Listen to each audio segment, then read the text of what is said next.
को नमस्कार। आज यमुनानगर में मैं आया हूँ और सरस्वती स्कूल में शूटिंग रेंज जो 10 मीटर की बनाई गई है ओलंपिक की तर्ज पे, ओलंपिक शूटिंग रेंज है 10 मीटर की, उसके ओपनिंग पे हम आए हैं। और जिस तरीके से हमारे खिलाड़ी बातें कुश्ती की हो, जेवलिन की हो, शूटिंग की हो, बैडमिंटन की हो, कबड्डी की हो, पूरी दुनिया में अपना परचम फैल रहे हैं, तो यमुनानगर जैसे शहर में भी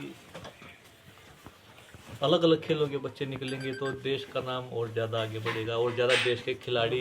नथिंग यादव डोप में आया था और उसमें भी इस तरीके के मतलब ये थी कि भाई किसी ने उसको कुछ खिला दिया पिला दिया हो, सबको यहाँ से बड़े होने के बाद भी नाट उस वार्ड डाने उस पर डोप 4 साल प्रतिबंध लगा था कि डोप आपने लिया हुआ किसी ने भी दिया हो पर डोप आपके अंदर मिला है, आप डोपिंग में आए हो तो आपके 4 साल का बैन लगेगा। कोई ये खुद खिलाड़ी जिम्मेवारी होती है। अगर मैं डोप में आता हूँ तो मेरी जिम्मेवारी है, मैं क्या खाता हूँ क्या पीता हूँ उसकी जिम्मेवारी मेरी है। अगर मेरे को कोई पिला भी जाता है वो मेरी जिम्मेवारी मेरी है, मैंने क्यों पिया किसी से कुछ लेके।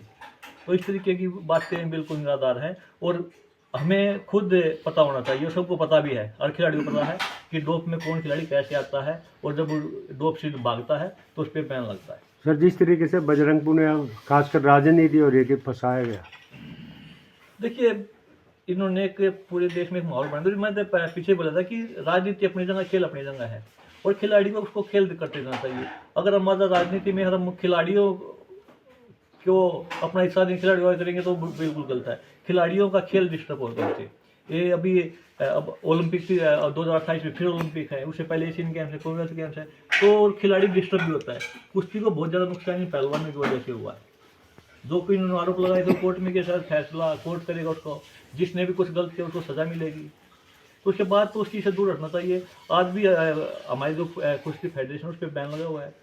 नेशनल में इन बार बार ये कोर्ट में जाती हैं कि फेडरेशन नेशनल को कराती है, फेडरेशन टीम को भेजती है, जिसका खामियाजा हमारे जूनियर पहलवानों को भुगतना पड़ता है। और सभी पहलवान बड़े आहत हैं इस चीज़ से और सभी इनकी इस राजनीति को, जो छोटी राजनीति और राजनीति है, उसको समझ चुके हैं। आज इनके साथ कोई भी खिलाड़ी नहीं खड़ा। तो सर भारत में खास तौर पर हरियाणा में देखा जाता है कि खेलों में राजनीति ज़्यादा हैवी रहती है, जो खिलाड़ियों को आगे आने में या आगे बढ़ने में दिक्कत आती है। तो लगता है कि खेलों को राजनीति से मुक्त किया जाना चाहिए। देखिए मैं हमेशा बोल रहा हूँ, जो भी फेडरेशन के जो प्रेसिडेंट है, सेक्रेटरी हैं, वो अच्छा इंसान होना चाहिए। जो ये कि कोई अच्छा खिलाड़ी है तो वो अच्छा इंसान भी हो सकता है।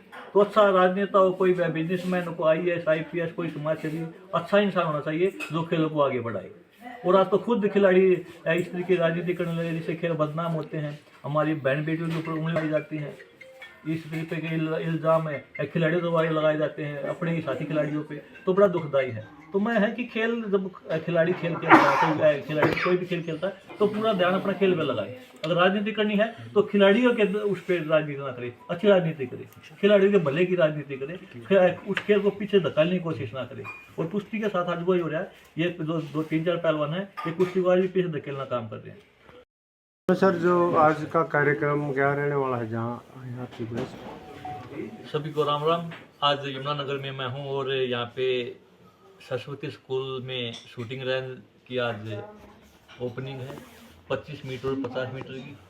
और बड़ी अच्छी बात है कि यमुनानगर जैसे शहर में जो यहाँ पुराने यहाँ खुद मल्लेश्वरी ओलंपिक मेडलिस्ट हुई हैं और अब शूटिंग रेंज की जो यहाँ पे शुरुआत हुई है स्कूल में, तो मेरा मानना है कि आने वाले समय में यहाँ से भी अंतर्राष्ट्रीय और ओलंपिक लेवल के खिलाड़ी निकलेंगे।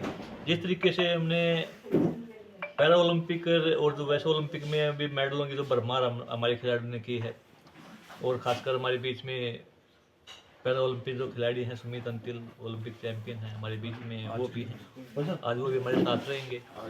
तो मैं यही कहूँगा कि खेल सभी के लिए बड़ा ज़रूरी है।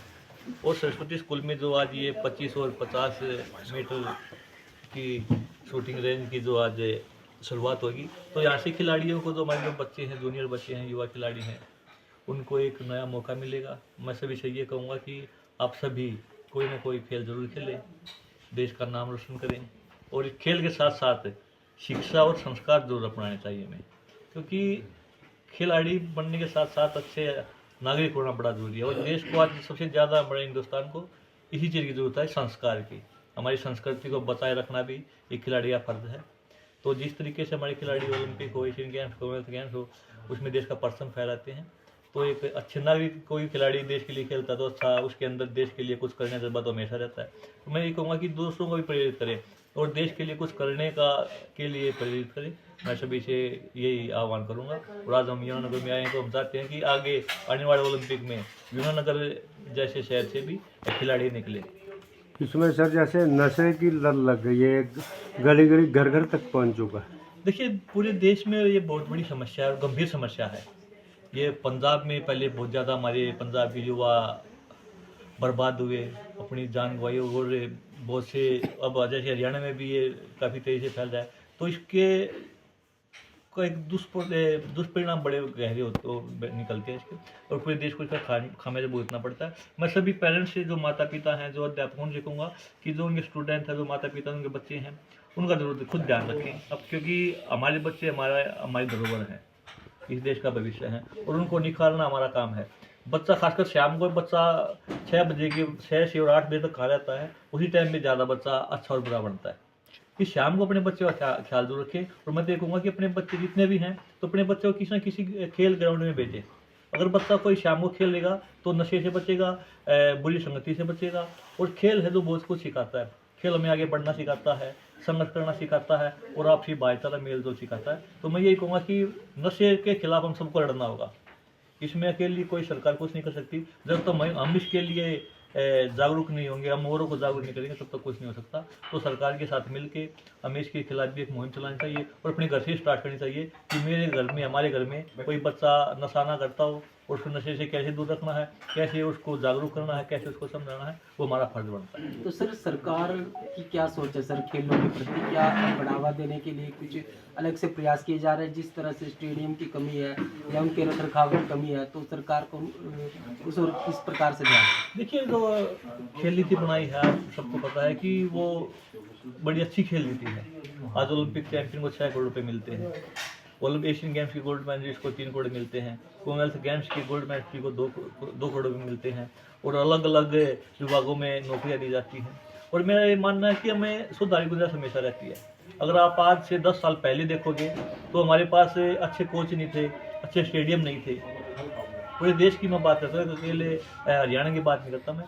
2016 रियो ओलंपिक के बाद हमारे 2 मेडल आए थे। उसके बाद प्रधानमंत्री जी ने टॉप्स का गठन किया था, एक टीम बनाई थी जो आज टारगेट ओलंपिक पोडियम स्कीम से चलती है। इसलिए हम युवा बच्चों के भी लेते हैं और जो कोर ग्रुप में आते हैं जो खिलाड़ी हैं उनको लेके उनको ओलंपिक मेडल किस तरीके से जीतते हैं उस पर काम किया जाता है। उसके साथ साथ खेलो इंडिया, फिट इंडिया की स्कीम चलाई है, जिससे बच्चों को डायरेक्ट फायदा होता है। जो जूनियर बच्चे हैं, जो एक बार खेलो इंडिया में सेलेक्ट हो जाता है तो पर उनका रहने का, खाने का, पीने का खर्चा सारा सरकार वहन करती है। उसके अलग 10,000 रुपये पॉकेट मनी अंडर 17 के बच्चे को दी जाती है। तो काफ़ी कुछ सरकार करने लग रही है। बात हरियाणा सरकार चाहे भारत सरकार की हो। और हमारे खिलाड़ी देखिए कि अलग अलग में ओलंपिक खिलाड़ी हो या पैरा ओलंपिक खिलाड़ी हो, तो उन्होंने पूरी चाहे एशियन गेम्स हो, कॉमनवेल्थ गेम्स हो, ओलंपिक हो, तो उन्होंने देश का परचम फैलाया है और हमारे खेल आगे बढ़े भी हैं। तो मैं यही कहूँगा कि सुधारी गुंजाइश हमेशा रहती है। ग्रासरूट पे जितनी हम ज़्यादा मेहनत करेंगे तो हम और ज़्यादा अच्छा होंगे। इसमें सर जैसे बात करते हैं खिलाड़ियों से, खास मैसेज भी अभी जैसे बजरंग पुनिया डोप टेस्ट में फंस गए, तो मतलब इतने बड़े लेवल पर जाकर क्योंकि देश का भी नाम बदनाम हो जाता है। देखिए, ये हमारे साथ खुद सुमित है जो पैरा ओलंपिक का 2 बार का ओलंपिक चैंपियन है। और खिलाड़ी की खुद जिम्मेवारी होती है कि उसका डोप देना, उसको मेल करना होता है कि जब भी मैं 15 दिन में कर रहूँगा, आगे अगर मैं आज के बाद अपनी कोई जगह छोड़ता हूँ, 15 दिन में कर रहूँगा, विदेश में रहूँगा या अपने देश में किस टाइम पे रहूँगा, तो बताना होता है, वाडा नाडो को इन्फॉर्म करना होता है कि भाई इस टाइम पे यहाँ वेयर अबाउट में बताना होता है। और अगर 3 बार में अगर हम अपना डोप नहीं देते तो ऑटोमेटिकली वो अपराध की श्रेणी में आता है और उस पर डोप बैन का प्रावधान है। तो जो 4 साल का बैन लगाया है एज ए रूल, वो बिल्कुल ठीक लगाया है। कोई गलती उसमें खिलाड़ी की मान जाती है। और अकेला ये केस नहीं है, एक खिलाड़ी हमारे अभी ओलंपिक के टाइम में एक हमारी बॉक्सर थी खिलाड़ी, उसको भी इस तरीके से झेलना पड़ा। वो भी उसमें बता नहीं पाए वेयर अबाउट में, और ये तो डोप लेने वाले के साथ घूम रहे थे और ये भाग गया था। तो ये बिल्कुल ऐसे तो पक्का पहली बार मेरे ऐसे डोप बैन लगता है और मेरा डोप लेने वाला मेरे पास यहाँ पे आया और मैं यहाँ से भाग जाता हूँ तो वो डोप की श्रेणी में आता है और मेरे पे डोप लगने का वो प्रावधान है। तो ये तो डोप वहाँ होते हुए भी डोप नहीं दिया, तो इसमें ये बिना बात की एक राजनीति और लोगों में और पूरे देश में ये दुष्प्रचार करना होता है। जिस तरीके से ओलंपिक में एक पहलवान का विनेश फोगाट का वेट नहीं आया था, 100 ग्राम रहा था, और पूरे देश में एक माहौल ऐसा बनाया गया कि प्रधानमंत्री ने और भारत सरकार ने साजिश के तहत इसका वेट नहीं आने दिया। और ये जिम्मेवारी खुद खिलाड़ी की होती है, ऐसे ही डोप की जिम्मेवारी खुद खिलाड़ी की होती है।